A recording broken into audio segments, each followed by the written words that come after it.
Hola, ya, al fin también nos acompaña la doctora Magdalena Vera, Ujú. ¿sí?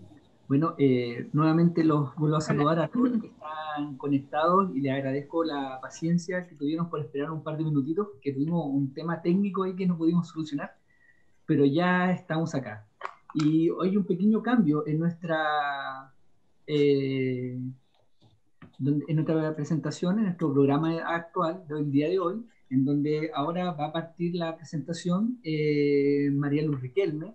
Ella es enfermera de la Universidad Mayor, es diplomada en enfermería del cuidado intensivo, en medicina intensiva, en terapia ventilatoria, en medicina basada en la evidencia, perdón, y actualmente se desempeña como enfermera clínica del OPC del Hospital Clínico UC Cristo. El tema que nos va a hablar ella va a ser cuidados en el paciente de cúbito crono. Así que María Luz, todo tuyo las cámaras y el micrófono. Te dejamos. Ya, súper. Muchas gracias por la presentación. Un momentito.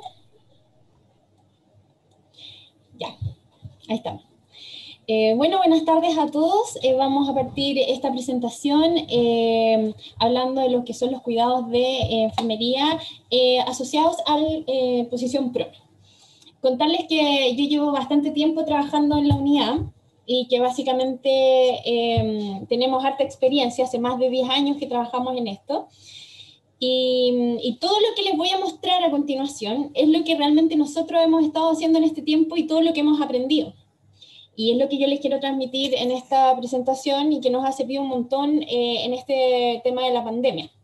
Para partir, vamos a hablar de los objetivos generales. Básicamente lo que queremos es mostrar una maniobra segura de ventilación en posición prono, y dentro de los objetivos específicos está dar a conocer las principales contraindicaciones inmediatas, otras vías, valorar los cuidados de enfermería propios de esta maniobra, cómo debemos preparar a nuestro paciente durante el cambio de posición cuando tomamos la decisión de pronar, y describir en detalle la forma en cómo nosotros realizamos los cambios de posición paciente pronado. Les vamos a mostrar un poco cómo confeccionamos este cojín en C para posicionarlo, y describiremos algunas consideraciones de cuidado de enfermería en paciente COVID.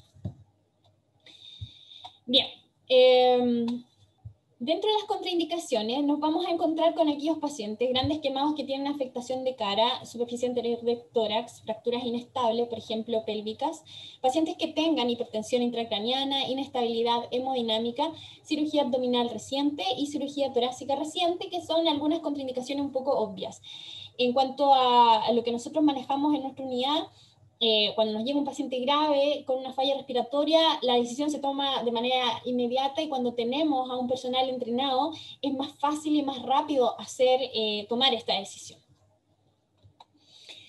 Dentro de las complicaciones se las muestro porque como equipo de enfermería, lo primero que tenemos que pensar en qué complicaciones vamos a tener en el momento en que nosotros realizamos la decisión de posicionar a un paciente en prono, y qué complicaciones vamos a tener básicamente, qué es lo que nosotros vamos a tener que cuidar, y las tardías. Dentro de las complicaciones inmediatas vamos a encontrarnos con que lo primero, podemos perder vía aérea. Y eso es lo más importante, porque en prono nosotros ya tenemos experiencia en nuestro centro, pero sé que hay otros centros que no. Entonces sé que en pacientes COVID, que es un paciente ya muy complejo, que ingresa muy, muy grave, perder la vía aérea es muy grave. Por lo tanto, es más importante aún que los cuidados de enfermería previos a pronar a un paciente sean sumamente minuciosos en este momento. Entonces, lo primero que vamos a tener en mente cuando pensemos en pronar a un paciente es que la fijación del tubo endotraqueal esté súper limpia, esté seca, bien adherida. ¿Para qué? Para evitar nuestro primer riesgo, que es que se extube.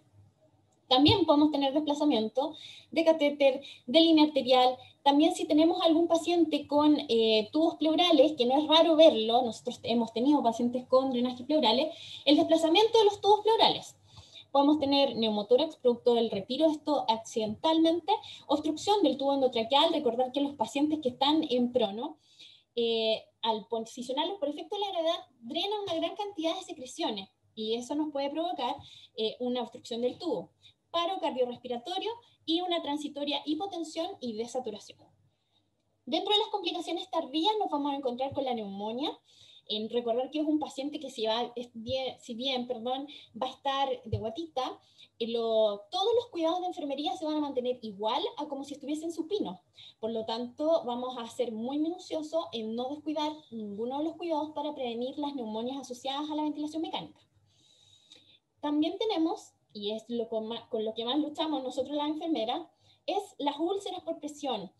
Nos hemos visto enfrentados a una enfermedad nueva, muy larga. Nosotros normalmente tenemos pacientes en prono, antes de la pandemia, no más de 3 días. Entonces, enfrentarnos a 10 días de posición prono, evidentemente que la piel se resiente ante tanta presión, una zona muy sensible. Entonces, hemos tenido un porcentaje más de presión y les voy a contar cómo nosotros lo hacemos para reducir en lo mayor posible lesiones, sobre todo en el rostro. Vamos a tener principalmente úlceras faciales, corneales, en tórax, en abdomen, rodillas, dorso del pie y también en genitales, que es lo menos frecuente. Y también, como es un paciente que va a estar bloqueado, vamos a tener lesiones y esguinces cervicales y también de las extremidades superiores que tenemos que cuidar. Dentro de las complicaciones, como ya les decía, nosotros hace más de 10 años que empezamos a pronar a nuestros pacientes, así como la Universidad de Chile, Rodrigo Cornejo, ellos también tienen mucha experiencia con prono y nosotros un poco lo seguimos a ellos. Entonces, desde ese entonces en adelante, hasta que salió el estudio ProSEBA, se hicieron mucho más frecuentes. Imagínense que este estudio ProSEBA fue en el año 2013. Y de ahí en adelante, eso fue hace como 10 años atrás, hemos venido pronando a nuestros pacientes con excelentes resultados. Evidentemente, no en una pandemia con una enfermedad tan extensa como la que es COVID. Así que ellos ProSEBA en el año 2013, donde ellos demostraron con muy buena evidencia que esta posición en prono, que ya lo va a explicar Rodrigo, reduce la mortalidad, reduce los días de hospitalización en UCI en los pacientes con distrés severo, parecía ser algo que hay que utilizar porque no necesitamos más recursos, nada más que un personal entrenado.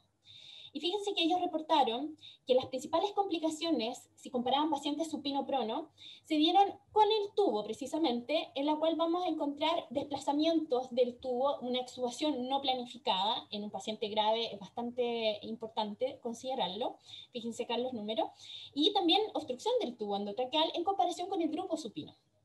Entonces, eso fue lo más reportado como incidente y debo decir que en nuestro centro, en el periodo de pandemia más álgido de la primera ola, también vimos episodios cuando teníamos un equipo inexperto donde nos vimos a veces enfrentados a algunos desplazamientos. Entonces, para que ustedes en su centro, si no lo han aplicado, tengan mucha atención en la zona de la cabeza, que es donde más tenemos que poner atención cuando pronamos a un paciente. Es lo que yo puedo recomendar por lo que nosotros hemos visto, y es nuestra experiencia, les vuelvo a explicar cómo nosotros hemos ido logrando posicionar a nuestros pacientes y lograr la menor cantidad de efectos adversos. Dentro de los cuidados de enfermería previos a pronar, y aquí ojo a todos los enfermeros que están conectados, es que si no lo han realizado nunca, observen siempre que previo a la decisión de pronar, observen dónde está el tubo endotraqueal. Y eso normalmente nosotros tenemos una imagen de rayos, yo no sé si en hospitales públicos también verifican esto anteriormente o después de la extubación, en que el tubo tiene que estar ojalá a 3 centímetros de la carina. Entonces chequemos que esté bien instalado porque no vaya a ser que esté pronado y nos demos cuenta que el tubo está desplazado. Entonces ojo ahí con la fijación, que esté bien firme, bien adherida, y que esté sobre todo limpia y seca, porque hay veces que si lo fijamos dependiendo con qué lo fijemos, el adhesivo con la saliva se remueve, se seca y eso facilita el desplazamiento, sobre todo que vamos a manipular mucho esa zona. Idealmente obtengamos muestras de gases arteriales para poder comparar cómo nos va previo al supino prono. Vamos a instalar un circuito de aspiración cerrado, sobre todo en estos pacientes con COVID positivo. Y recordar que el paciente COVID es súper importante que no desconectemos el circuito. Esta maniobra de girar la cabeza al momento de pronar es de alto riesgo, se pueden desconectar, se nos han desconectado fácilmente, así que ojo con los enfermeros o el equipo de salud que esté a la cabeza, porque va a tener que estar bien protegido para evitar contagiarse por la aerolización en caso de desconexión accidental. Idealmente debemos contar con humidificación pasiva, que es lo que nosotros usamos con nuestro paciente, y realizar un aseo bucal con un objetivo de, ojalá, absorber todas las secreciones que estén en la zona nasobucal que puedan soltar nuestra fijación. Importante también que los cuidados de enfermería cuando vamos a pronar a un paciente es decidir con qué lo vamos a monitorear. Recordar que vamos a retirar los electrodos que están acá en el tórax, los vamos a poner en la espalda y la línea arterial acá es muy importante porque dependiendo en qué mano la tenga, podemos traccionarla y retirarla. Así es que nosotros recomendamos que al momento del giro saquemos la mayor cantidad de cables que no sean necesarios y nos vamos a quedar solo con el saturómetro, capnografía, que nos va a permitir chequear que el tubo esté in situ aún, y la línea arterial, si pasa por sobre él la conectamos, pero si va a pasar por debajo, que eso lo tienen que observar, les recomendamos desconectarla, y luego del cambio de posición volver a conectarla para evitar un retiro accidental. Importante que los enfermeros que estén a cargo aseguren bien todos los accesos venosos centrales, que esté un parche bien adherido, no debe ser que esté mojado, despegado, son pacientes que están con mucha fiebre, así que están muy sudorosos. Valorar la necesidad de instalar alargadores si es que quedó muy lejos de las bombas de infusión. Si está con nutrición enteral, suspendemos la nutrición, comprobamos que la sonda esté bien ubicada, que esté bien adherida, vamos a proteger las zonas de mayor apoyo y recordar pinzar la sonda Foley porque también al poner el recolector sobre la cama podemos tener riesgo de generar una infección urinaria. Y por supuesto, si tenemos un paciente full monitorizado, nosotros acá usamos harto paico para monitorear agua intrapulmonar, les recomendamos sacar todo lo que sean cables de monitorización que nos puedan entorpecer la maniobra y nos vamos a quedar con solo las bombas de infusión que sean necesarias y los monitores que necesitamos para girar al paciente sin correr riesgo de perder su monitoreo. Y lo más importante cuando realizamos maniobra prono es tener un equipo multidisciplinario ayudándonos. Entonces, esta maniobra requiere nada más que buena voluntad y de un equipo de trabajo bien sincronizado. Así que vamos a tratar de conseguir un equipo de 5 personas. Esto también va a depender mucho del IMC de nuestro paciente. Si es tiene un IMC mayor a 40, lo ideal es que ocupemos más personas, así como si tiene un drenaje pleural. Idealmente, siempre tiene que haber un líder, que puede ser un enfermero, un médico, un kinesiólogo, y el líder es el que se va a ubicar a la cabecera del paciente. Entonces, es el que va a ir dando las indicaciones, siempre va a ser una sola voz para que el procedimiento sea ordenado, y es quien va a liderar la vía aérea. Y 4 personas nos van a vigilar las extremidades, nos van a ayudar a poner las almohadas y todo. Vamos a pronar. Nosotros así lo hemos hecho de manera didáctica, hemos puesto pronar en 7 pasos, que son 7 pasos cortitos, donde vamos a tener un líder, como les mencioné anteriormente, que se va a situar a la cabecera de la vía aérea y va a guiar la maniobra. Vamos a lateralizar la cabeza del paciente, luego lo vamos a desplazar hasta el extremo de la cama más distal al ventilador mecánico. ¿Con qué fin?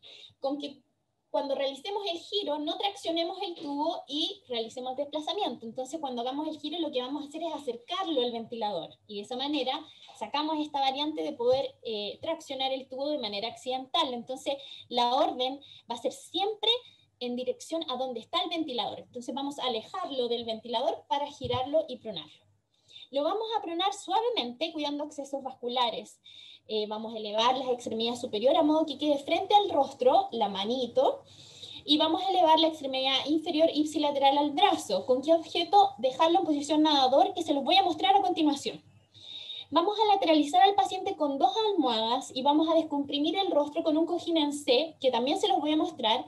Y la idea es que también nos ayudemos de la gravedad y elevemos la cama en Trendelenburg inverso, más o menos 8 o 10 grados, con el objeto de que la gravedad nos ayude a disminuir un poco el edema del rostro y nos ayude también con el dren de secreciones.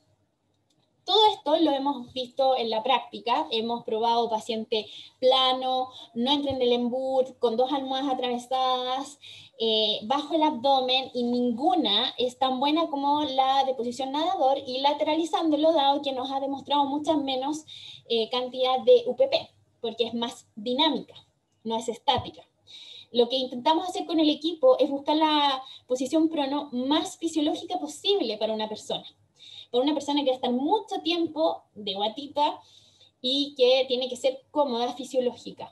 Entonces descubrimos que la posición nadador es muy fisiológica, dado que permite mantener la cara lateralizada, no enterrada en la cama. Hemos probado geles completos como lo hacen en pabellón, pero en pabellón son horas, no son días. Y eso nos marcaba la frente, teníamos UPPK, deformación del rostro por los edemas faciales, un paciente estático que no se movía. Por lo tanto, desechamos todo tipo de dispositivos, cojines especiales, geles, nada. Nosotros usamos nada más que almohadas y otra par de cositas que cualquier hospital en todo el país lo puede disponer. No necesitamos nada espectacular para poder pronar a un paciente. Como ustedes ven en esta imagen, acá tenemos, esta es la posición de nadador. Es una posición que visualmente es muy cómoda y lo hemos comprobado también con los pacientes en pronovigil. En esta maniobra nosotros lo que hacemos es lateralizarlo también, y esto nos ayuda a la gravedad cuando tenemos un pulmón más comprometido que otro.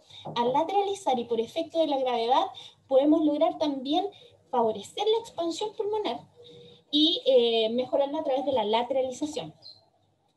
Vamos a utilizar 2 almohadas que nos van a permitir lateralizar el tórax y también nos van a permitir elevar la pierna y esto elevar la zona genital. Recuerdan que al principio también tuvimos lesiones genitales, después de poner esta almohadita ya no, porque aquí en la zona inguinal también tenemos accesos como para diálisis o para otros procedimientos que también los liberamos y quedan absolutamente visibles, asequibles de cualquier tipo de presión. Entonces es muy cómodo y también para realizar aseo genital, porque recordar el paciente sigue con los mismos cuidados que un paciente que está en supina. Así que esta es nuestra posición, siempre en tren de Lemburg. Ustedes pueden ver cómo acá atrás está el ventilador, ¿no es cierto? Tenemos nuestras bombas cerca, sin ningún tipo de tracción. Y por lo más importante es que vamos a tener el rostro absolutamente liberado de presión. Acá tienen otra imagen donde nosotros podemos ver que además tenemos inclinada la cama, lo que yo les hablaba. Es muy importante, yo podría decir que puede ser clave este grado de inclinación, porque en la medida que tenemos más edema facial, es más fácil que se rompa la piel y que se lastime, y lesiones en el rostro, sobre todo el rostro femenino, son difíciles de recuperar. Entonces la idea es que no lleguemos a ese estado. Tenemos pocas lesiones faciales hasta el momento, pero como hemos tenido pacientes en prono prolongado, la verdad es que a veces se hace imposible de no generar algún tipo de lesión, y yo les voy a mostrar cómo lo hemos estado haciendo y protegiendo. Ya acá ustedes pueden ver cómo están las 2 almohaditas. Acá, si se fijan, hay un tubo pleural. Como ustedes pueden ver, nosotros también probamos pacientes con más acceso, incluso en ECMO. Con esta técnica también probamos almohadas acá en la cabeza y en los hombros, pero lo que logramos era hiperextender el cuello. Hay pacientes que anatómicamente tienen un cuello un poco más cortito, entonces solo se hiperextiende, finalmente terminan con lesiones en el cuello. Así que optamos por un cojín en C, que más que nada aporta una altura necesaria para que el rostro no se comprima con la cama y eso genere lesiones en la mejilla o en el mentón y en la nariz sobre todo. Entonces nos permite, al lateralizar la cabeza, observar claramente dónde está fijo el tubo, la sonda, si está desplazado o no, y poder limpiar o secar esta zona si es que está invadida de secreciones. Entonces, de esta forma es muy fácil acceder a todos los cuidados de enfermería que necesita un paciente que va a estar mucho tiempo en esta posición. Acá más imágenes de la posición en nadador, como ya les había comentado, con las 2 almohaditas, ustedes pueden ver ahí. Y en paciente en plena pandemia, nosotros tuvimos que poner las bombas fuera de los box también para facilitar y evitar el contagio del equipo de salud. Y ustedes pueden ver cómo este paciente está en su tren de Lemburg, un paciente bloqueado con su manito arriba, está la mano que sube, siempre mira al rostro y con sus 2 almohaditas. ¿Cuál es el objetivo? Como ustedes ven, no vamos a utilizar nada extraordinario, solo no utilizamos ningún parche especial, ningún cojín especial, ni anatómico, ni nada. Son 2 almohadas común y corrientes, y este cojín en sí que lo hacemos nosotros mismos de apósito, y nada más que necesitamos personal humano que tenga ganas de ayudar a personas que necesitan de nuestros cuidados para poder volver a sus hogares, nada más. y que esta técnica que nos va a ayudar mucho a salvar muchas vidas y pacientes que están con distrés grave, la podemos poner en práctica en cualquier lugar de nuestro país. No necesitamos tener una UCI especializada y podemos ayudar a muchas personas. Lo más importante es que en la enfermería, y acá enfermería somos un eslabón principal junto con un equipo multidisciplinario, todos nuestros cuidados van a ayudar a que este paciente vaya más pronto a su casa y que se vaya sin lesiones, que lo podamos ayudar de buena forma. Así que los invito a probarla, a que lo hagan en su servicio sin miedo y que más utilicen estos cuidados y estas advertencias que yo les estoy diciendo para que no lleven a cabo una técnica que solo lo lleve a complicarse. Cuando un personal está entrenado, ya cada vez se hace más fácil el cambio de posición y pronar a un paciente ya no es un gran evento. Y podemos tener muchos pronados en una misma unidad. María Luz, 5 ¿Sí? minutos. Perfecto. 5 minutos. Una vez que estamos en prona, hay que volver a monitorear de manera inmediata y posteriormente chequear la estabilidad hemodinámica, evaluar la posición del tubo y dispositivos venosos, mantener limpia y seca la zona nasobucal, aspirando secreciones y haciendo aseos con clorexidina. En paciente bucal, en paciente con COVID, vamos a hacer aseo bucal cada 12 y vamos a apoyar el cojín la cabeza sobre un cojín en C, que ya les voy a mostrar de qué se trata, para así liberar las zonas de presión. Y finalmente la mantención de la posición en prono, vamos a lateralizar al paciente cada 2 horas y en paciente COVID cada 3 horas. Lo vamos a mover de derecha a izquierda, siempre cuidando el tubo, lubricando las zonas de apoyo y valorando el nivel de pseudoanalgesia. Para cambiar de posición, lo que vamos a hacer es reunir un equipo de al menos 3 personas, vamos a retirar todas las almohadas, 2 personas van a elevar suavemente los hombros, la cabeza, vamos a poner el cojín en C y lo vamos a lateralizar de la misma forma que les mostré, derecha a izquierda como ven en la imagen. Las zonas más expuestas a presión, como ya les comentaba, están acá en el rostro. Donde nosotros más hemos visto presión es en el borde lateral de la oreja, el mentón y justo en el tabique nasal. Así que tienen que tener cuidado, nosotros lo protegemos con Linovera. No tengo ningún conflicto de interés con ninguna empresa, pero es lo que nosotros utilizamos y no utilizamos ningún tipo de parche a no ser que se rompa. Y el cojín en C es básicamente un apósito de quemado con una venda elástica y algodón de más o menos 50, 40, logren que quede 5 centímetros más o menos de espesor y es lo que nosotros ponemos de esa forma en la cabeza. Para supinar es lo mismo en prono, 5 personas, vigilamos el tubo, hay un líder a la cabeza, retiramos el electrodo y finalmente lo supinamos alejándolo nuevamente del ventilador y evitando traccionar y perder vía aérea. También lo hacemos en 7 pasos, retirando las almohadas, dejamos al paciente en posición neutra, dirigimos movimiento y chequeamos tubuladura, movemos al borde de la cama al paciente asegurando vía aérea y supinamos suavemente cuidando los accesos vasculares.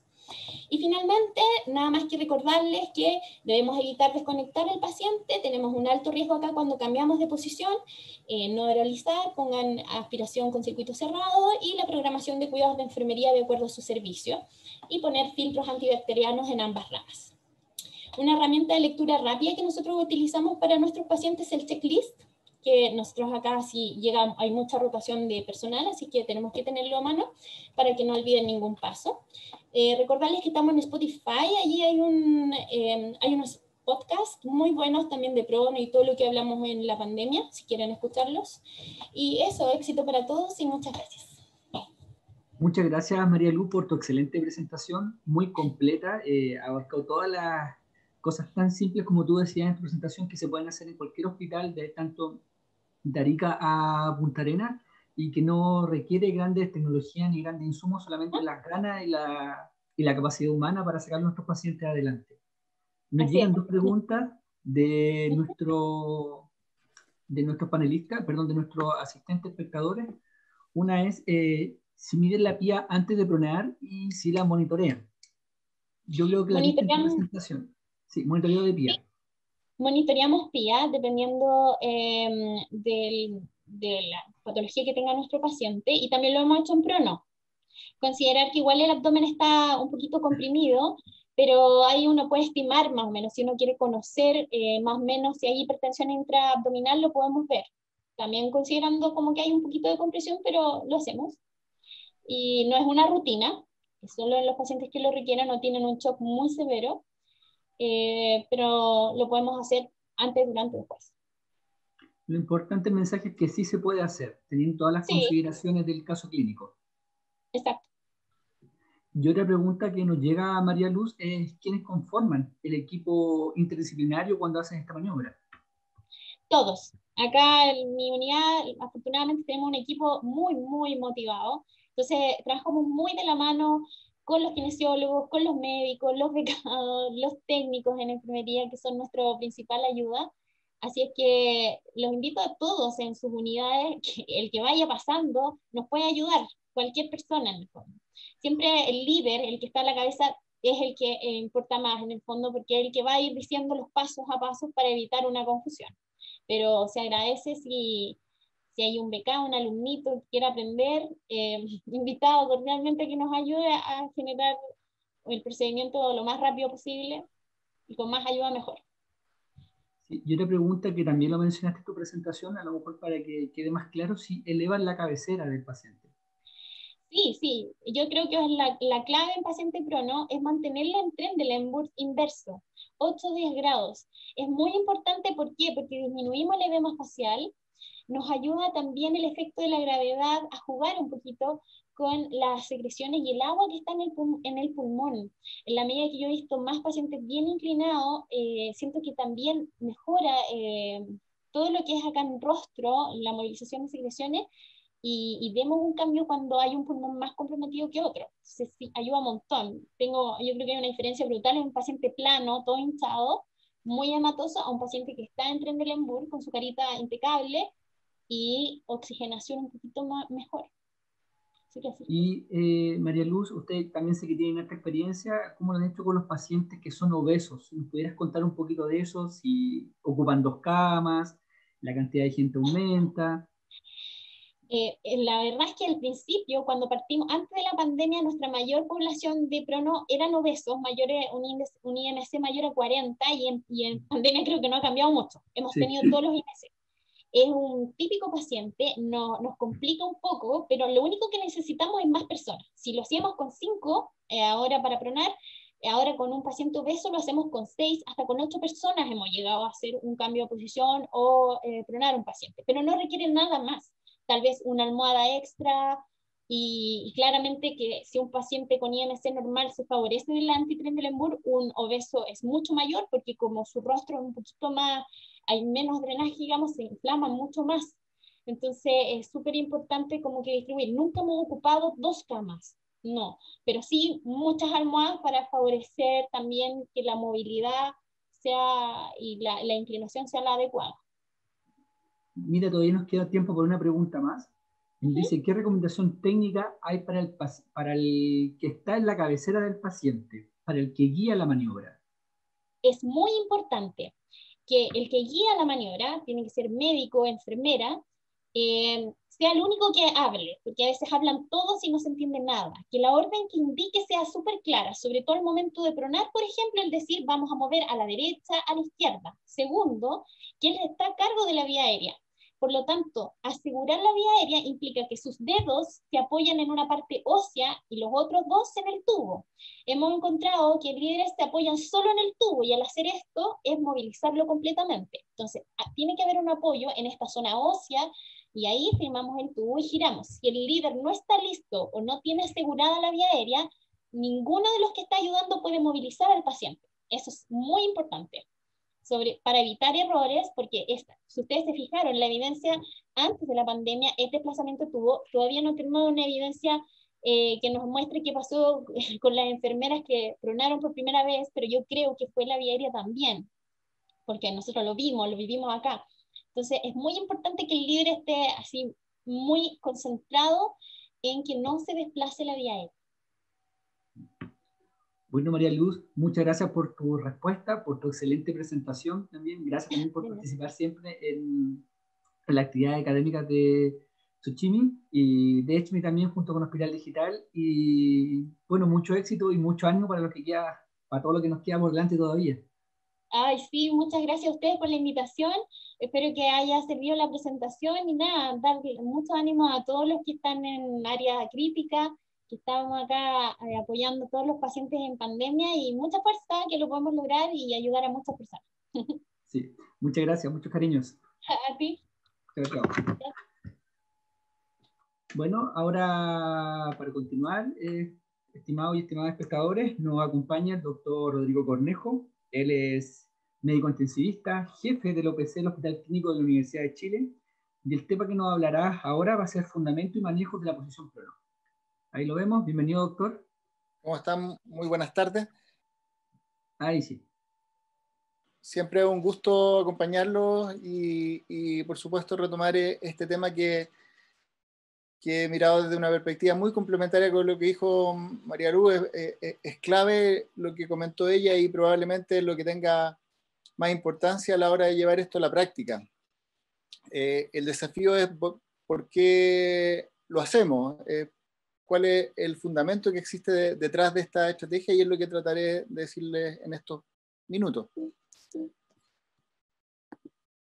Vamos a hablar acerca de algunos de los mecanismos que pueden explicar por qué mejora la oxigenación con la maniobra. Vamos a ver algunos efectos de la posición prono en términos de protección del daño inducido por la ventilación mecánica, algunos estudios clínicos, la experiencia local. Vamos a estar bien focalizados en dar datos de lo que esté pasando en esta epidemia por COVID. Bueno, lo primero es mostrarles estos datos que tienen que ver con cómo la posición prona es capaz de potencialmente reclutar áreas pulmonares sin someter el pulmón a presiones distintas. Es decir, aquí en este estudio son una mezcla de pacientes, no es COVID, pero son pacientes con distrés de distintas causas, varios de ellos tienen influenza. Y vemos que tanto a PIB bajo como a PIB alto, al medio de la diapositiva, se reduce el tejido no aireado, lo que se ha definido como reclutamiento, con el cambio de posición de supino a prono. Y esto es interesante entonces porque podemos eventualmente mejorar el pulmón aireado, que va a estar en mejores condiciones de recibir el volumen corriente que programamos, sin estarlo sometiendo a mayor presión. Entonces hay reducción del tejido no aireado, pero quizá otra cosa que es tan relevante como la anterior es que siempre que aumentamos el PIB, en este caso de 5 a 15, tanto en supino como en prono, aumenta el tejido que está en hiperinflación y que está en riesgo de, además, sobredistenderse durante cada ciclo respiratorio. En este caso, solo el efecto del PIB está evaluado y vemos cómo este tejido que se hiperinfla cuando aumentamos el PIB, si comparamos lo que sucede en supino versus prono, vemos que en prono se reduce el volumen que está hiperinflado en supino con la misma presión. De alguna manera distribuye el volumen en otros compartimentos que no están sometidos entonces a esta sobredistensión, el prono, cuando el paciente requiere mayor PIB.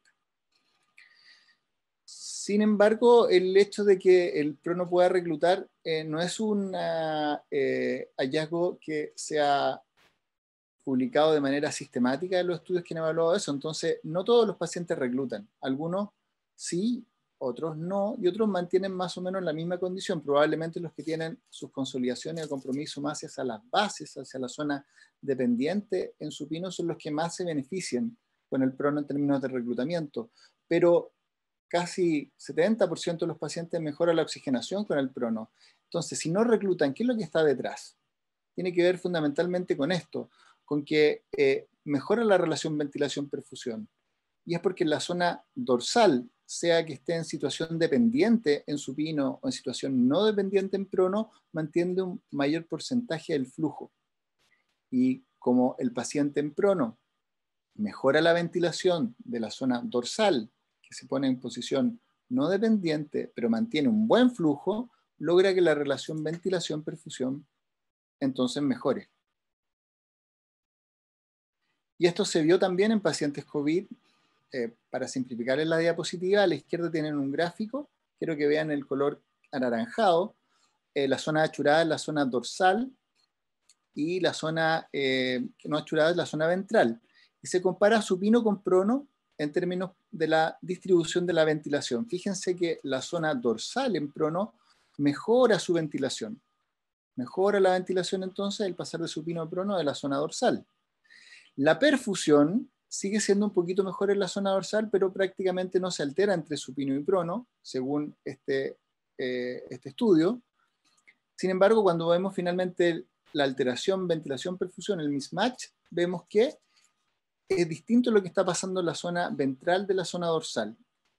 Fíjense en supino, arriba, veamos lo que pasa en la zona ventral. Hay una reducción del paso de supino a prono de lo que es el espacio muerto. Hay una reducción del espacio muerto, mientras en la zona dorsal hay una reducción del shunt. Entonces hay un efecto final positivo tanto en la zona ventral como dorsal en términos de mejoría de la relación ventilación-perfusión por reducción entonces del espacio muerto, eso es fundamentalmente lo que pasa en la zona ventral, y una reducción del shunt en la zona dorsal. Y como ven aquí en el mapa, ventilación-perfusión a un mismo nivel de PIB en supino y prono, fíjense en la última figura, cómo se hace más homogénea la relación ventilación-perfusión con el paso de supino a prono. Entonces, efectivamente, el intercambio gaseoso mejora en prono porque hay pacientes que reclutan no por presión, sino que por posición. Hay una distribución de la ventilación más homogénea y también de la relación ventilación-perfusión más homogénea. Y efectivamente, esta mejoría de la ventilación de zonas que mantienen buena perfusión y se reduce el shunt, pero también hay zonas que reducen el espacio muerto. La zona ventral hace que mejore entonces la relación PaO2-FiO2 en el paciente que se prona. En términos de qué es lo que podría hacer la ventilación en prono, esta posición para protegernos del daño inducido por ventilación mecánica, veremos algunos fenómenos o efectos que tiene sobre la heterogeneidad, sobre los fenómenos cíclicos y algunos elementos de deformación estática también. Esta es una diapositiva en la cual se muestra a la izquierda lo que es un mapa de ventilación que se realiza con resonancia magnética funcional. Arriba ven lo que sucede en supino y abajo en prono. Hay un mapa de colores que nos permite saber dónde se está concentrando entonces la ventilación alveolar, y como ven en supino, esa ventilación alveolar se concentra en la zona dependiente. Al revés, en prono se hace más homogénea la ventilación. Siempre que vamos a ver estos elementos, estos factores fisiológicos, vamos a ver que están de la mano, que si concentramos cambio de volumen, también va a concentrarse cambios de niveles de presión y también va a concentrarse fenómenos de deformación, de manera en que la medida que logramos con una estrategia ser más homogéneos, se reparte mejor el nivel de impacto fisiológico de estas variables. Y por eso al medio en esta diapositiva ven qué es lo que sucede en la ventilación alveolar. De nuevo, en círculos blancos vemos lo que pasa en supino, y se está viendo lo que pasa desde la columna hasta el esternón. Fíjense que la zona dorsal es la que tiene más, entonces, cambio de ventilación alveolar respecto a la zona ventral. En cambio, en prono, los cuadraditos negros, es mucho más homogéneo lo que está pasando en ventilación alveolar. Y a la derecha, en el otro gráfico, vemos lo que está sucediendo en términos de la presión transpulmonar locorregional. No está medido, pero está estimado lo que está sucediendo en presión transpulmonar. ¿Y qué vemos entonces? En la zona cercana a la columna, que ahora está invertido el gráfico, la que está con el 0, fíjense que hay mucho mayor presión transpulmonar regional en la zona dorsal dependiente en supino, y que esto de nuevo los circulitos blancos, ¿cierto? Y los cuadrados negros muestran que esta presión transpulmonar es mucho más homogénea en el eje desde la columna al esternón. Ahora, midiendo lo que pasa en términos de deformación cíclica, lo que el tejido tiende a deformarse durante un ciclo respiratorio entre fin de expiración y fin de inspiración, aquí vemos a la izquierda un gráfico, vemos el porcentaje de deformación que está sucediendo mientras este es un modelo experimental que ven con volumen control, y vemos qué pasa en supino versus prono. Lo importante es que miremos primero el color rojo, por favor. Y vemos que si uno ve qué pasa en términos de deformación global, es prácticamente idéntica a la deformación que sucede en supino versus prono. Lo distinto es lo que está pasando regionalmente, o más bien el gradiente de deformación que está existiendo. Cuando vamos a ver la zona dependiente, de nuevo tenemos una gran deformación en la zona dependiente y una pobre de formación en la zona no dependiente. En cambio, eso en supino. En cambio, en prono, a la derecha, vemos cómo todas estas líneas de deformación entre fin de expiración y fin de inspiración están mucho más cercanas a el promedio o más cercano a lo que pasa con la deformación global, sin que haya una gradiente muy extensa, una distribución más amplia de el strain regional. Entonces, de nuevo, homogeniza el prono. Este otro estudio experimental que es interesante porque lo que nos dice es qué pasa en este modelo si nosotros seteamos con la estrategia LargNet y vemos en tiempo cero y a las 24 horas qué sucede estando en supino o en prono, manteniendo, por supuesto, un volumen protector y titulando el nivel de PIB según los requerimientos de fracción inspirada de oxígeno. Este es un modelo experimental. ¿Qué es lo que nos muestra? Que en supino, de nuevo, a la izquierda está la deformación, es decir, el strain, ¿cierto? Y el strain regional es máximo en la zona dependiente, al igual que vimos en el estudio anterior. En cambio, en prono, en amarillo se fijan que está mucho mejor distribuida la deformación, en supino está concentrada en la zona dependiente. A la derecha vemos unas figuras que nos muestran cómo está la respuesta con un PET-CT en términos de una zona que podría estar inflamándose porque capta más glucosa. Y esa zona en supino es efectivamente la zona que está sometida a mayor deformación, la zona dependiente. En prono, en cambio, vemos que es mucho más homogéneo y no se concentra tanto entonces la inflamación en ninguna zona del pulmón. Y para los escépticos y escépticas, no, el daño histológico efectivamente es mayor en la zona dorsal en supino, es mucho mayor que lo que está pasando en prono.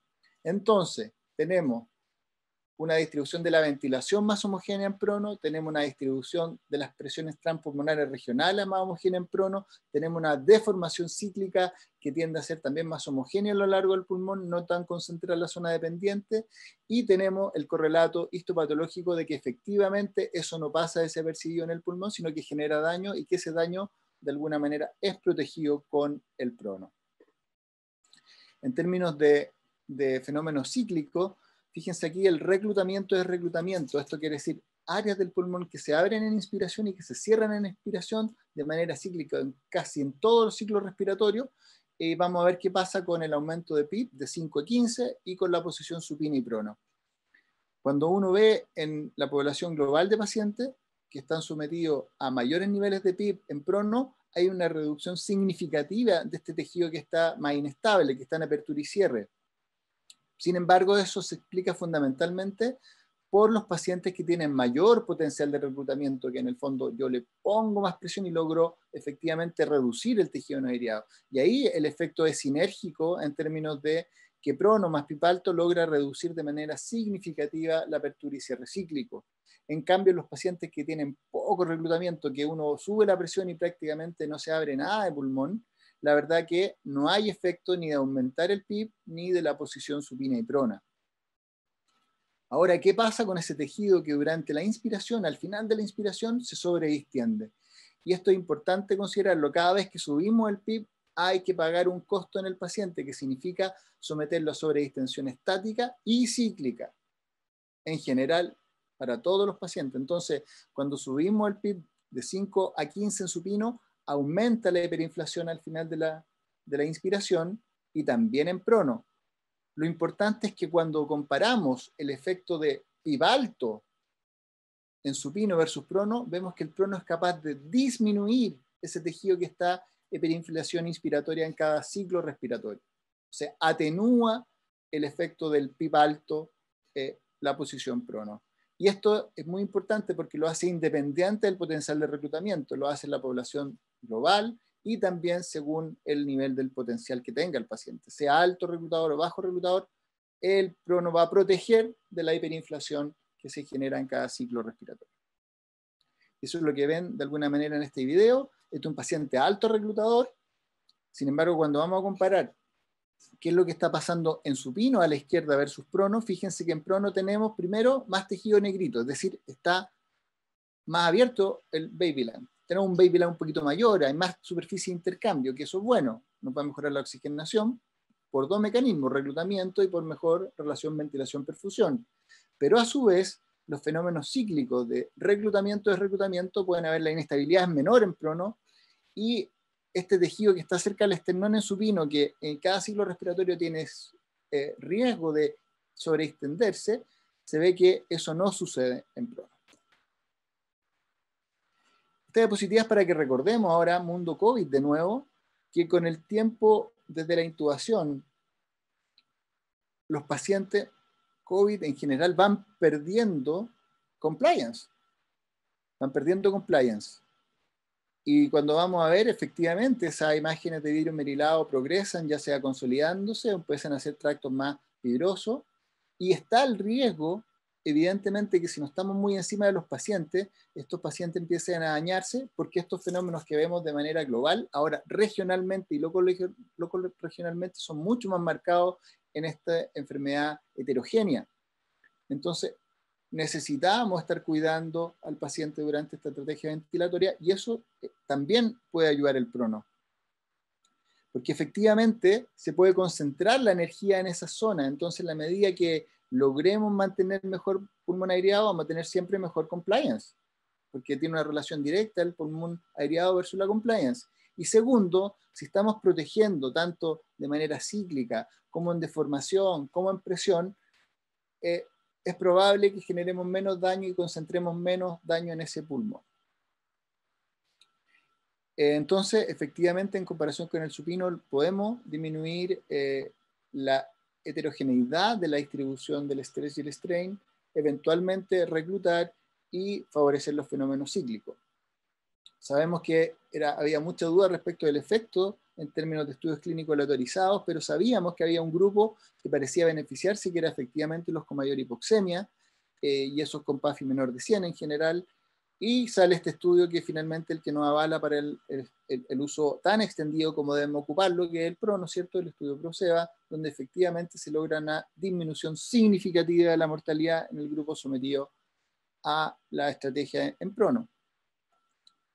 Y claro, vemos acá cómo cada vez que el paciente pasa de supino a prono mejora la oxigenación, después vuelve a supino cuando ya está 16 horas en este estudio, y baja de nuevo la oxigenación, pasa a prono mejor, y así está cuando uno utiliza estrategias de prono de promedio de 16 horas.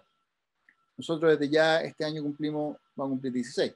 Digamos, 15 años con estrategia de prono extendido, al menos 48 horas, o hasta mejorar los niveles de oxigenación. Y solo le quería mostrar que esto siempre se propuso, digamos, sobre todo esto de pandemia H1N1, que efectivamente alternativamente a ocupar 16 horas se podía eventualmente ocupar 3 a 5 días.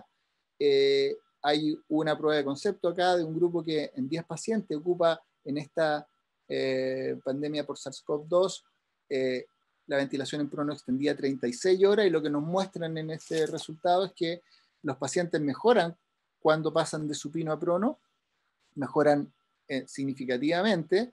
La diferencia es que mejoran algo más los pacientes que se mantienen por más tiempo en prono, y luego cuando vuelven a supino hay una pérdida significativa de la mejoría de la oxigenación lograda con el prono cuando la estrategia es aplicada por 16 horas y tiende a sostenerse en el supino post-prono cuando la estrategia fue aplicada por tiempo más prolongado.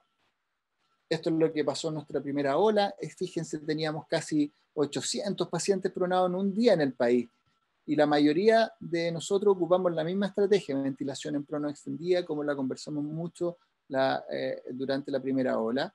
Nosotros aquí les muestro los primeros 150 casos, ya tenemos más de 500, y los criterios de inclusión son parecidos a los del PROSEBA, ¿cierto? Y fuimos a ver qué le pasó a los pacientes. Eran pacientes graves, PAFI promedio 110, que tenían compliance en este promedio 34, que estaban todos con ventilación protectora y recibiendo bloqueo neuromuscular, y vimos que la primera sesión de la pronación fue casi 5 días, fíjense, 4,6 días la primera pronación. O sea, realmente es un prono extendido. Y un tercio de los pacientes requirió otras sesiones, pero 70% de los pacientes solo una, pero prolongada. Y es interesante ver qué pasaba en otras experiencias. Esta es una experiencia muy, digamos, de harto N, europea, donde, fíjense, de los pacientes ventilados,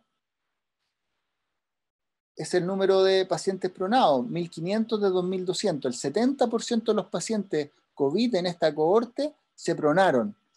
Ahora, lo interesante abajo es el número de sesiones de prono. Así como nosotros, la gran mayoría tenía una, 70%, acá la gran mayoría tiene 3. Y el rango intercuartil va entre 2 y 6 sesiones de prono de 16 horas. Es decir, si uno suma, de alguna manera se fija que en esta patología en particular la dosis de prono es importante. Efectivamente, estos pacientes mejoran la oxigenación, incluso mejoran algunas condiciones de mecánica, esto en promedio, por supuesto, no. Hay una tendencia a mejor eficiencia ventilatoria y la seguridad en general fue buena en este grupo si es que se siguen todas las sugerencias que dijo María Luz. La mortalidad de esta cohorte es una subcohorte de toda la cohorte chilena, por supuesto no alcanzamos ojalá lo hubiéramos incluido a todos, pero acá distintos hospitales públicos y algunos también clínicas participaron. La mortalidad cercana al 36% y los estadías, como nos ha tocado vivir, prolongadas tanto en la UCI como en el hospital. Muy breve nomás, también decirle que aquellos que creen que el prono puede tener un riesgo en términos hemodinámicos, se ha visto que efectivamente no. El prono, al condicionar una serie de parámetros tanto para el ventrículo derecho, pero también para el izquierdo, eventualmente puede tener un impacto favorable para bajar sobre todo la poscarga del ventrículo derecho, al estar mejorando la oxigenación, el reclutamiento y también el retorno.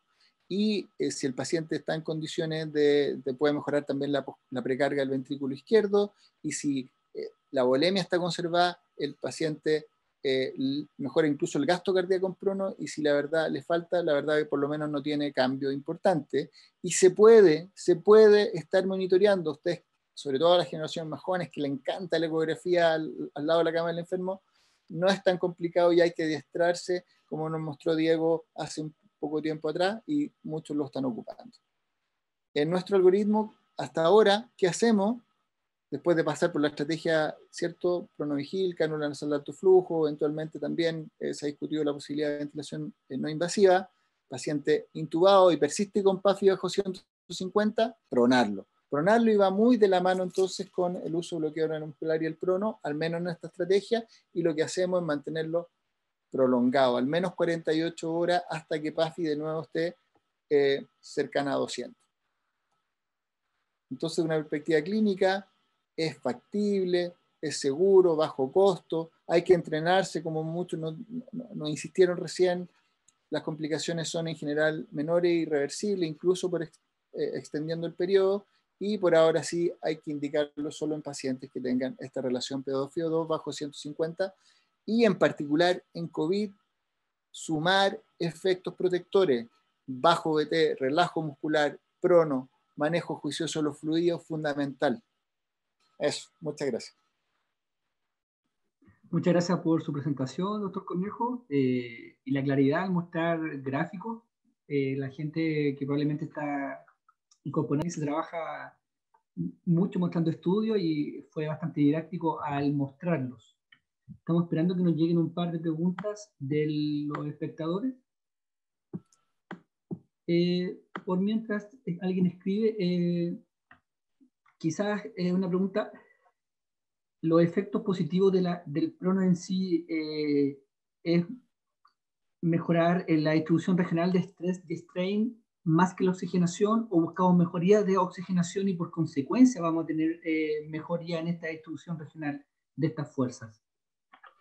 Claro, yo se lo pongo de otra manera. Si, por ejemplo, ponemos en prono al paciente y mantiene la misma PAFI de 130, ¿valió la pena?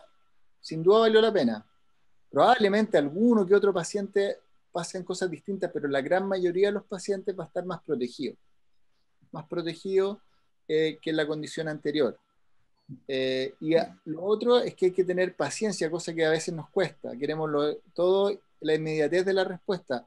Los estudios clínicos aleatorizados muestran que recién después de las 4 horas se separan las curvas en mejoría de la oxigenación. Esto que se hablaba tiempo antes de los respondedores rápidos, la verdad que hay que sacárselo de la mente. No importa que mejore al tiro apenas lo doy vuelta, tiene que pasar algunas cosas, tiene que generarse cambio al interior del parénquima para que esto se haga de manera significativa en términos de la mejoría de la oxigenación. Ahora, que la mejoría en la oxigenación pueda a su vez tener impacto en el Billy, directo no, pero probablemente en otras cosas sí, porque a lo mejor necesitamos poder modificar a lo mejor nuestra estrategia ventilatoria, no sé, ajustar mejor los parámetros, no estar sometiendo al paciente quizás muy al límite de su tolerancia en términos de driving pressure u otras cosas, porque tenemos de alguna manera más compliance en las distintas herramientas, pero no, hasta donde yo sé, por lo menos no es un impacto directo, mejoría de oxigenación Billy. De hecho, si recuerdan, penosamente los pacientes que tenían ventilación con altos volúmenes tenían mejor PAFI que los con bajos volúmenes y se murieron más. Entonces, una parte es la oxigenación, que es el desde, pero otra muy importante, sobre todo por el largo plazo que nos demanda estos pacientes COVID, estarlos protegiendo ojalá todo el tiempo. Tenemos otra pregunta de los espectadores. ¿Recomiendan pronar a pacientes? Bueno, tiene que ir mucho en relación con lo que hablamos recién. Si se recomienda pronar a pacientes con PAFI mayor a 200, pero cuya ventilación no está resultando tan protectora como quisiéramos. Claro, eso ya son, aquí ya no es el escenario más convencional planteárselo. Probablemente, si no estoy protector con PAFI más de 200, yo me imagino que lo primero que haría, por supuesto, es estar seguro que el paciente está bien sedado, puedo evaluar bien su mecánica respiratoria, ver los parámetros más convencionales que conocemos respecto a protección, manteniendo, por supuesto, una buena presión de distensión o driving pressure, que tenga un volumen corriente adecuado, que efectivamente el paciente, si está en la etapa aguda, recién cayó el ventilador, no es la etapa donde lo tengo que estar esforzándolo demasiado, si bien hay una vertiente de sedación suave en el distrés respiratorio, creo que hay que tener mucha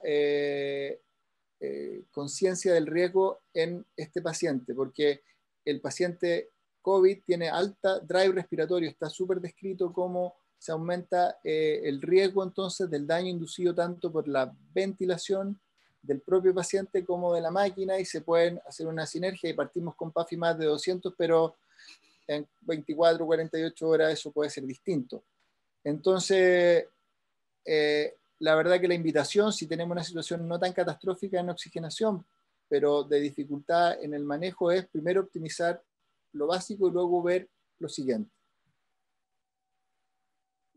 Otra pregunta, aprovechando que todavía tenemos tiempo, ¿cómo puedo saber si el paciente tiene alto o bajo potencial de reclutamiento? Claro, escenario COVID se ha evaluado y es difícil y muy variable, al igual que en otros estrés respiratorios. Recuerden acá que tenemos este grupo de pacientes, casi la mitad de los pacientes al ingreso al menos tienen mucho hidromerilado y pocas zonas consolidadas. Y muchos de ellos tienen buenas compliance, ¿cierto? Pero tienen una oxigenación desfavorable, tienen todo lo que tiene que ver con los fenómenos del lado más vascular que tuvimos que aprender en esta patología, que es distinta a la que veíamos en otro distrés respiratorio en términos de fisiopatología, aunque finalmente se manejen parecidos. ¿Por qué les digo eso? Porque si yo tengo una buena compliance, de alguna manera lo que tenemos que pensar, de nuevo como les di algunos datos al medio, es que el pulmón aireado no está tan complicado. No hay un baby lung tan pequeño, porque si disminuye el volumen de pulmón aireado, cae la compliance. Recuerden que Catinoni, año 80, 81, nos muestra que la disminución del tejido vena aireado está directamente relacionada con la compliance. Y de ahí, entonces, cambiamos el eje de decir pulmón pequeño con pulmón rígido. Entonces, si el paciente tiene una buena compliance, tengo que saber que probablemente no hay mucho tejido que esté colapsado y no hay muy poco baby lung, sino que más bien es una enfermedad difusa. Y puedo tener muy mala oxigenación, pero no quiere decir que le tenga que poner mucho PIB. De hecho, hay algunos artículos que muestran que si uno se sigue al pie digamos, de la tabla del ARSNet, puede, por ejemplo, ponerle 18 de PIB, cuando en realidad el paciente requiere 8 de PIB. Por lo tanto, es importante entender de que no podemos digamos, someter al paciente a más riesgo en niveles de presión, por una parte. Y por la otra, me repite la última parte de la pregunta para ver si... Era... al tiro. Si saber si el paciente tiene alto o bajo potencial de reclutamiento. Entonces, tienen que tener cuidado, porque ese paciente, uno va a ver entonces un paciente que eventualmente uno le parece que mejora la PO2 y puede estar sobredistendiendo porque le puso más PIB, por ejemplo, y por ahí había un estudio que decía, usted aumenta el PIB y mejora la PO2, puede ser que sea ese grupo de pacientes que se benefician de más PIB, pero ojo, porque esta patología en particular se ha visto que no es tan así la situación, entonces más bien no someter a riesgo. Ahora, en términos habituales, si nosotros, por ejemplo, al paciente le pusimos mucho fluido, ganó balance hídrico, hicimos que este paciente tuviera más tejido colapsado producto de eso, por ejemplo, el balance hídrico positivo tiende a generar más derrame, tiende a haber más colapso y el paciente lo hacemos respondedor a PIB, por ejemplo, sí lo podemos hacer reclutable. Si tiene imágenes bilaterales extensas, muchas consolidadas en las zonas dependientes, como los distrés difusos clásicos, no esto que es puro virus merilado, sino que con colapso, con patrón, digamos, heterogéneo de predominio basal, también hace que tenga más probabilidad de responder al PIB. Eso lo vio el grupo francés, lo vio el profe Gatinoni con nosotros en la evaluación de potencial de reclutamiento. Y también, si el paciente es obeso, es un subgrupo importante, el paciente obeso, sobre todo el que tiene obesidad tipo 3, en la zona más centrípeta que centrífuga, centrípeta, que hay compromiso en el tórax, puede tener presión sobreimpuesta y generar disminución de la compliance del pulmón y requerir mayores niveles de PIB. Ese es un subgrupo de pacientes que uno podría evaluar una estrategia distinta.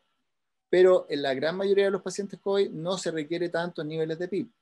Así que tienen que ser cautos, incluso si estuvieron mucho tiempo, 5 o 6 días, con estrategia, por ejemplo, de ventilación espontánea, ya sea con CENAF o con BNI, ese paciente, cuando lo intubemos, vamos a darnos cuenta de que probablemente, tanto por la evolución de la enfermedad o eventualmente los riesgos que tuvo con la ventilación espontánea, puede haberse reducido el pulmón y no sería muy conveniente someterlo a maniobras de reclutamiento importantes. Entonces, más bien cautela con el PIB. Bien. En honor al tiempo, van a quedar algunas preguntas pendientes que le sugiero a los espectadores que le hicieron, que el doctor las trató en su presentación. Para dar paso ahora a los siguientes expositores, doctor Cornejo, muchas gracias por su presentación, muy didáctica como siempre. Gracias a ustedes, que les vaya muy bien. Muchas gracias. Que les vaya muy bien. Antes de dar la partida a los próximos expositores, les voy a compartir un link. Por favor, es a través de la Sochini, con todas sus divisiones, hace un llamado a contestar a una encuesta de levantamientos de necesidades educativas de todos los profesionales que conformamos las UPC de diferentes partes del país, para conocer su opinión y ver y detectar cuáles son las necesidades, como dije recién, educativas que más requieren. Así que por favor contesten la encuesta, el link es súper fácil, no les va a demorar, no les va a llevar más de 5 minutos. Y así nosotros seguir trabajando de Sochini con todas sus divisiones para mejorar la excelencia de los cuidados que estamos otorgando a nuestros diferentes pacientes de UPC.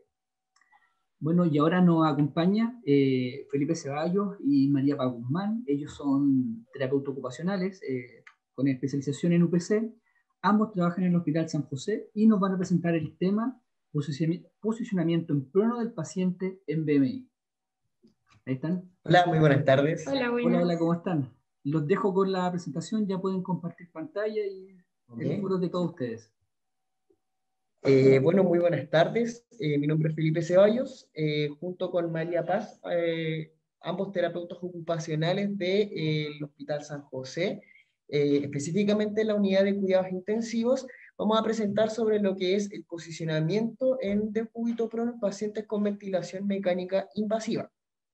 Este es nuestro mapa de ruta, donde primero vamos a abordar unas pequeñas generalidades del decúbito prono, luego nos vamos a enfocar en la fundamentación del posicionamiento en decúbito prono, cuáles son los puntos críticos a tener en consideración, ciertas barreras que uno se encuentra en los distintos contextos, las buenas prácticas y finalmente las conclusiones.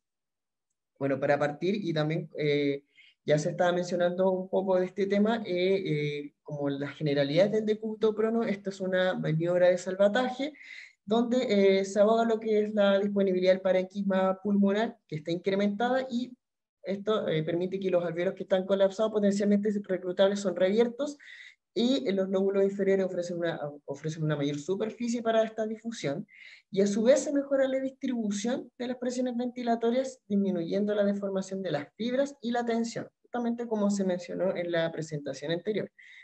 De esta forma, se mejora una distribución equitativa de lo que es la aireación, y esta distribución de la deformación que son más homogéneas en la posición del decúbito prono, a diferencia de esta simetría que existe en la posición del decúbito supino, que hay una mayor gradiente de la presión pleural inducido por esta gravedad. Esto es a grandes rasgos como lo que se está mencionando, y la importancia de mantener esta posición en los síndromes de distrés respiratorio agudo, sobre todo ahora en esta pandemia por COVID-19. Ya. Respecto a la fundamentación, nos parece súper importante mencionar 5 complicaciones importantes que se suelen dar en el posicionamiento de prono, ¿ya?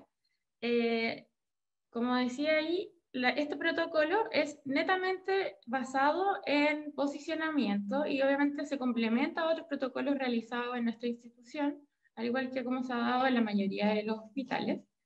Estas complicaciones en la posición tienen que ver con síndrome de inmovilidad adquirida en UCI, lesiones nerviosas, lesiones vasculares, lesiones por presión y compresión abdominal.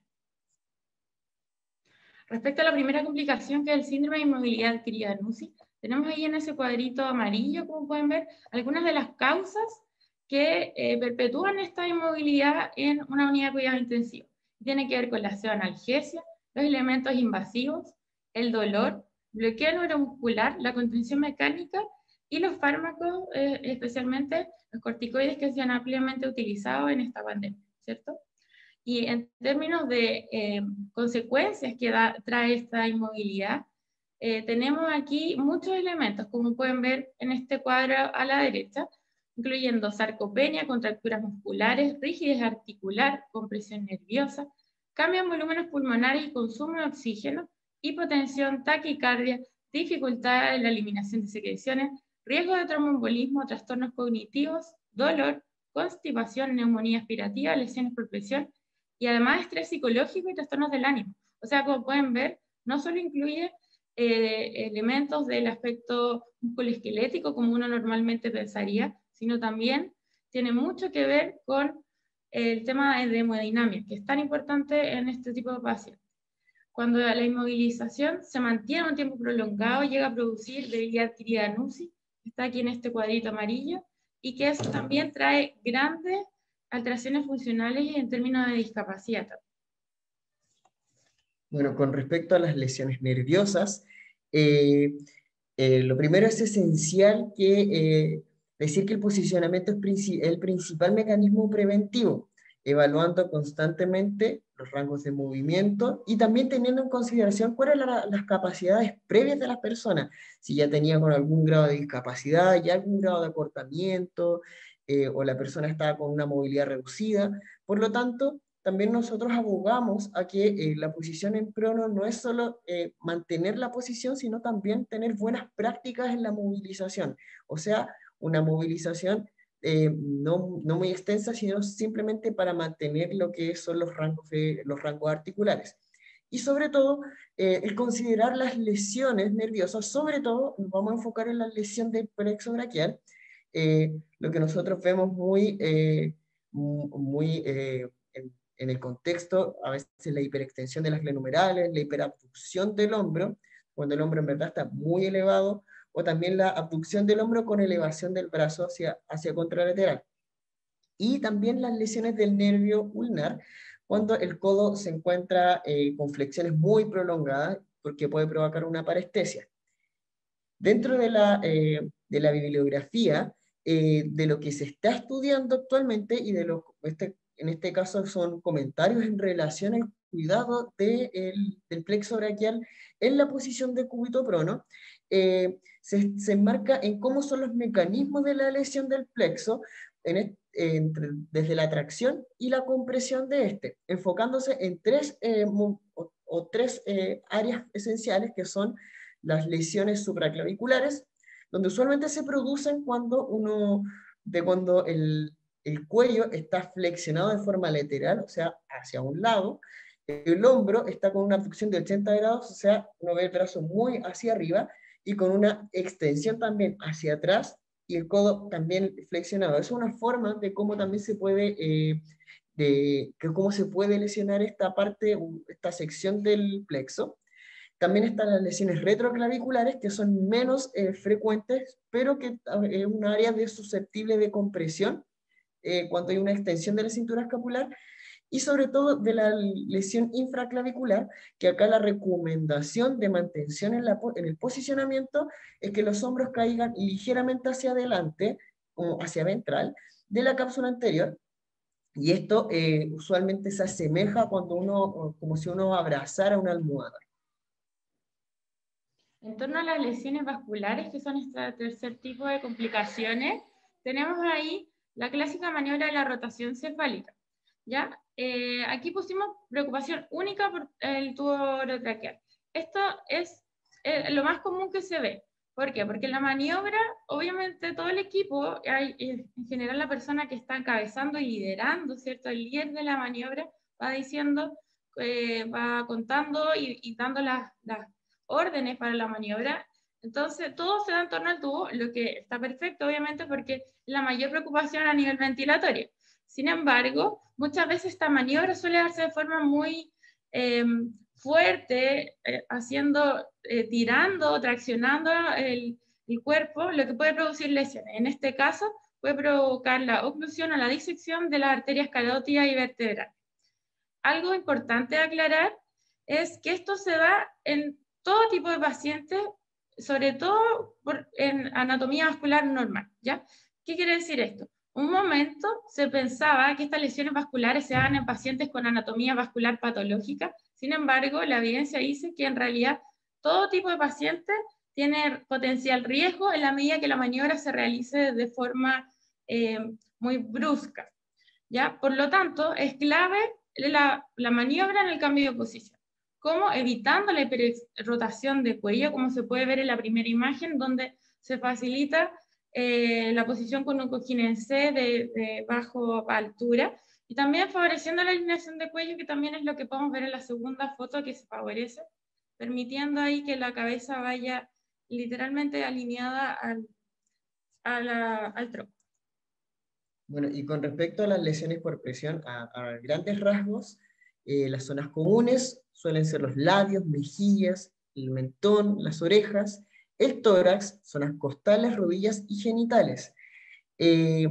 La prevalencia en estudios como más actuales suelen ir en 0.38 al 53.2%, dado a que esto demuestra lo que ocurre en una situación de pandemia. Hay una heterogeneidad enorme debido a que las prácticas clínicas son distintas en las distintas instituciones y en distintos países.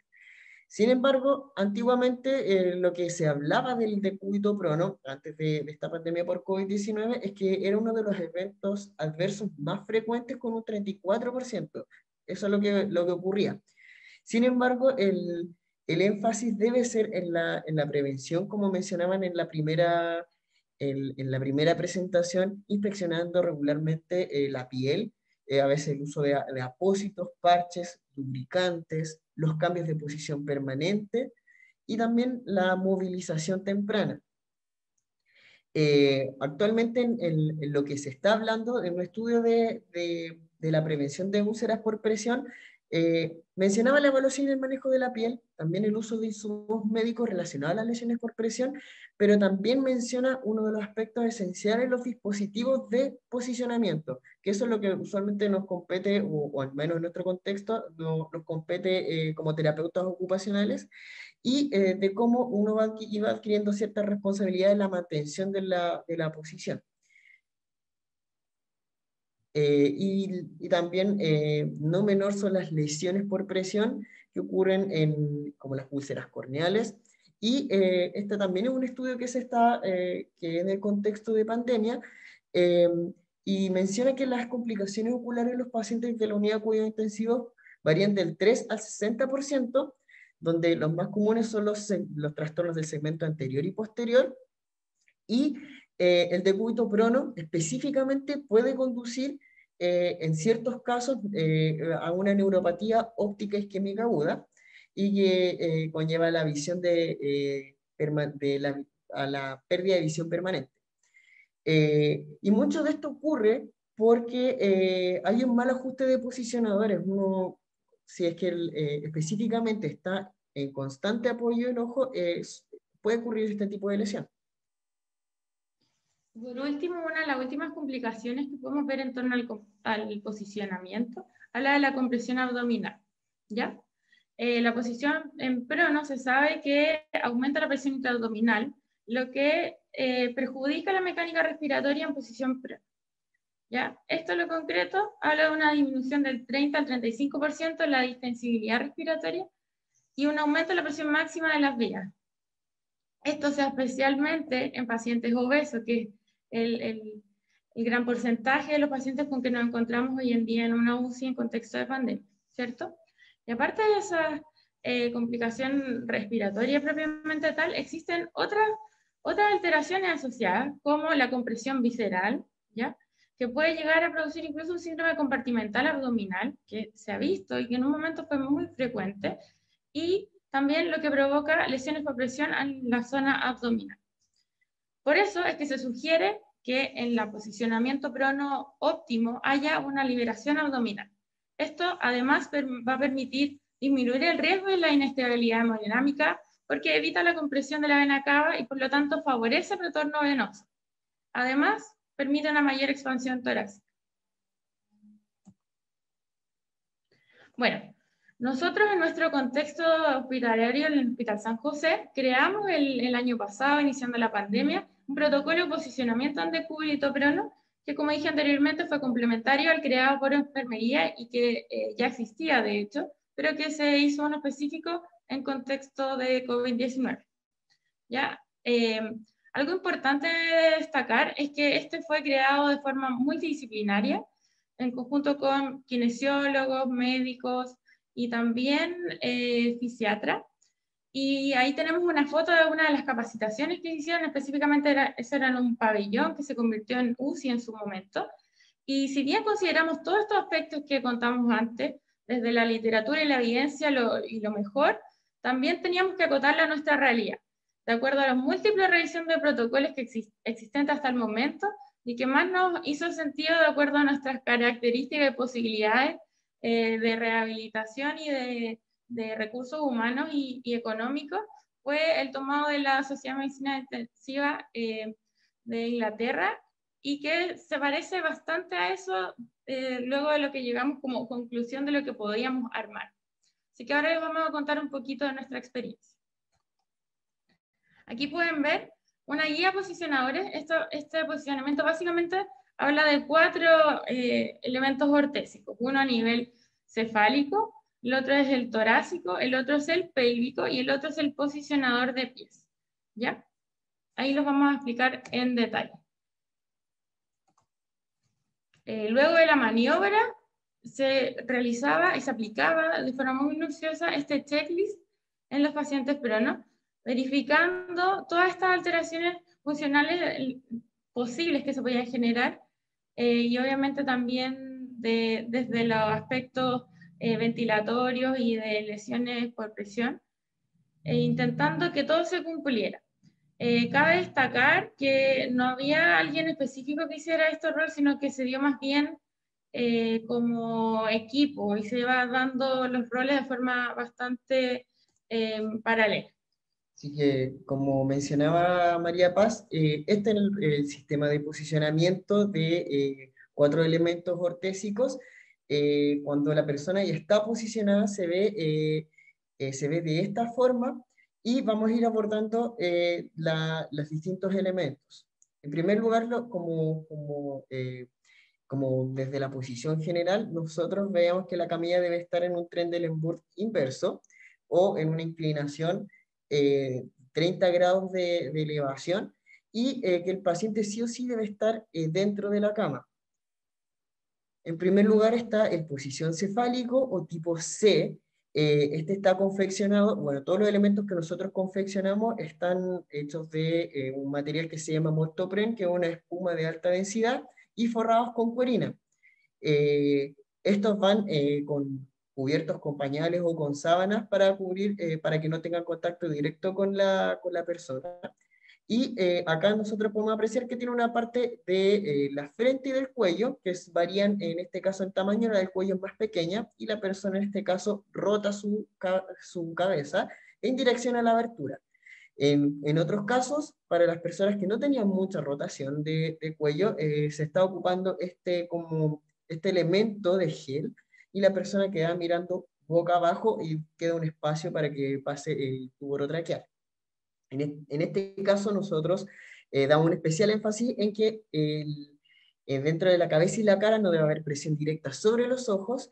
Debe estar alineado con la apertura de la órtesis en dirección a la cara. El tubo no debe quedar presionado en la comisura labial, las orejas no deben estar dobladas, la sonda nasoenteral no debe estar desplazada y no debe estar causando una presión sobre la nariz. Esta posición debe estar alternada cada 2 o 4 horas, dependiendo obviamente de la demanda. El cuello no debe estar hiperextendido y debe estar libre de presión. El segundo elemento ortésico acá es el posicionador torácico. Como pueden ver ahí tiene una hendidura para la zona mamaria, especialmente en mujeres, pero también es muy útil en el caso de pacientes obesos independientes del sexo, ¿ya? Como se ve ahí en la imagen, va encajado con el cojín cefálico y también es un apoyo importante para la liberación del abdomen en conjunto con el cojín que está más sobre la pelvis.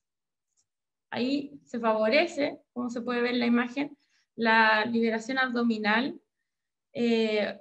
Evidentemente en pacientes obesos es complejo y se sabe que hay roce igual, pero sí al menos favorecer la expansión. Eso es algo importante también. Entonces en el checklist, ¿qué veíamos en la práctica desde esta zona? La zona mamaria debe quedar contenida y libre de presión, el abdomen debe quedar libre en lo posible, y el posicionador torácico alineado con el paciente de forma que lo estuviera como abrazando, porque en esta postura, como se mencionó antes, de acuerdo a las lesiones nerviosas, es como se podía proteger específicamente la articulación glenohumeral.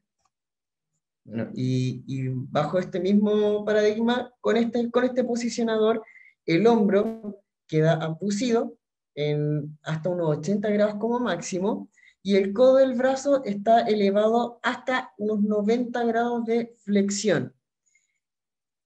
Y también el brazo que va al costado, queda con las palmas mirando hacia arriba, con el hombro y el codo levemente flexionados y la posición de la muñeca neutra.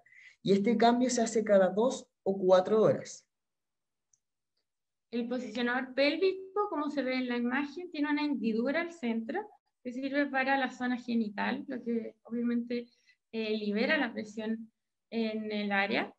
Y además tiene, no sé si se ve muy bien la imagen, pero tiene un pequeño declive justamente para evitar la presión en la zona de la cresta ilíaca, que es una zona ampliamente documentada respecto a las LPP. En el listado, esto debe quedar justamente al medio, o sea, alineado con el paciente. El posicionador debe disminuir y evitar la hiperlordosis en tronco para cuidar también toda la zona de la espalda baja.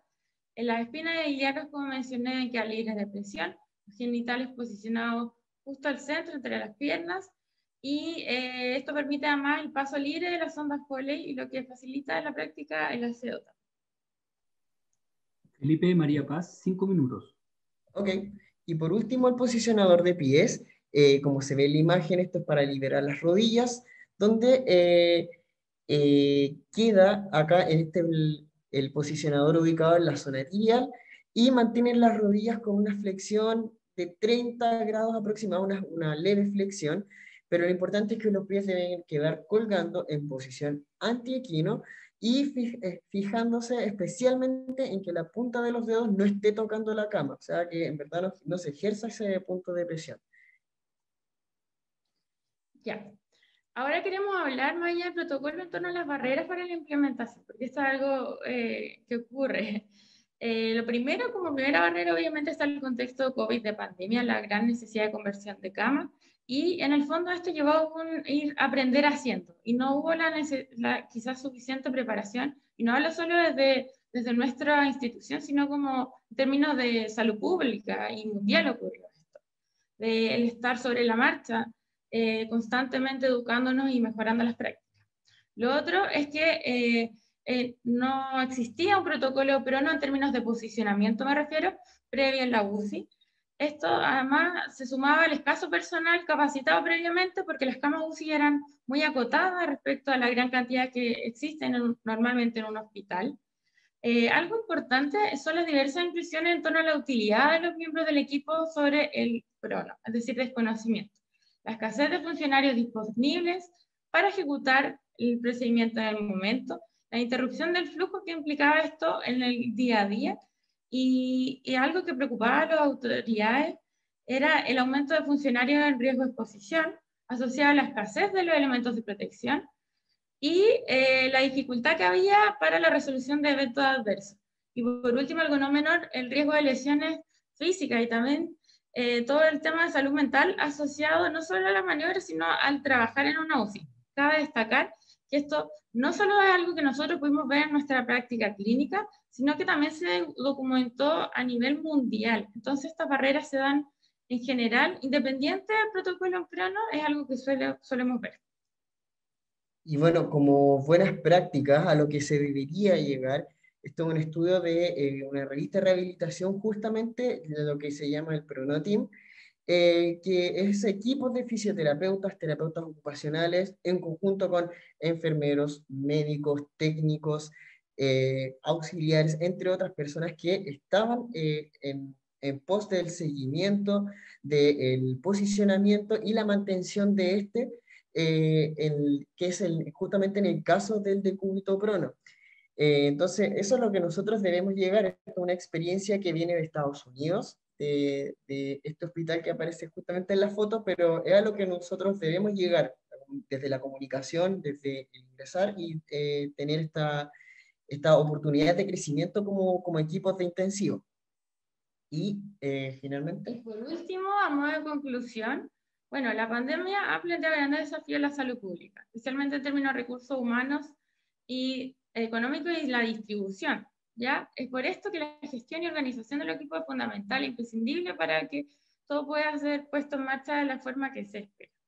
En este sentido, necesitamos mantener una capacitación constante y de forma continua, es decir, el protocolo que se hizo hace un año ya probablemente no va a ser el mismo que vamos a usar en la segunda ola, y de hecho, a forma como interna ya cambió para nosotros. Entonces, algo muy importante tener en cuenta, sobre todo con esto del posicionamiento. Y respecto a los eventos adversos, se sabe que la incidencia reduce significativamente en la medida que el equipo está capacitado y es experimentado en el proceso, ¿ya? O sea, siempre en términos de apelando a la mejora continua y la calidad de la atención al paciente.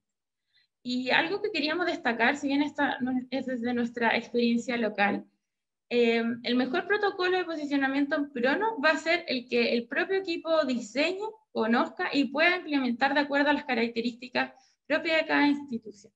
Entonces, también es válido que en cada institución sea diverso, evidentemente hay recursos diversos, pero sí es importante siempre basarse en torno a la evidencia y las alteraciones funcionales para que podamos tener una mirada mucho más amplia y poder ver más allá de salir del riesgo vital y ver como de forma integral en qué condiciones y con qué tipo de secuelas quedan nuestros pacientes.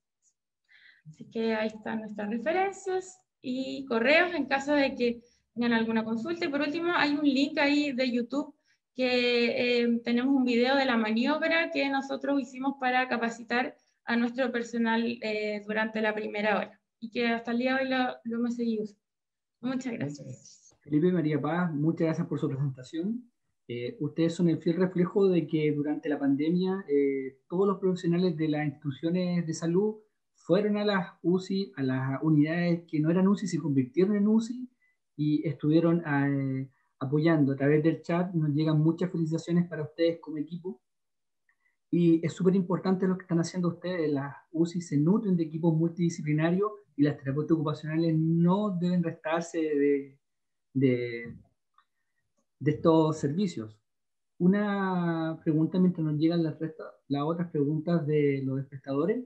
La experiencia de ustedes con respecto al paciente que ya despertó, salió del cuadro agudo de infección de la neumonía por COVID, ustedes el trabajo que han hecho como terapeutas, ¿han podido acceder a esos pacientes una vez que ya salieron del periodo agudo y trabajar en la rehabilitación y en la prevención del síndrome post-UCI?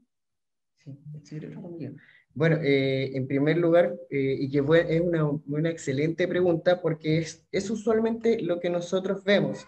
Nosotros usualmente vemos el posicionamiento en prono y también en decúbito supino y estamos en lo que es la fase del despertar, donde pueden ocurrir muchos eventos como los más comunes, el delirium, la debilidad adquirida en UCI. Por lo tanto, nosotros debemos igual ser muy agradecidos que tenemos un equipo de rehabilitación bastante importante.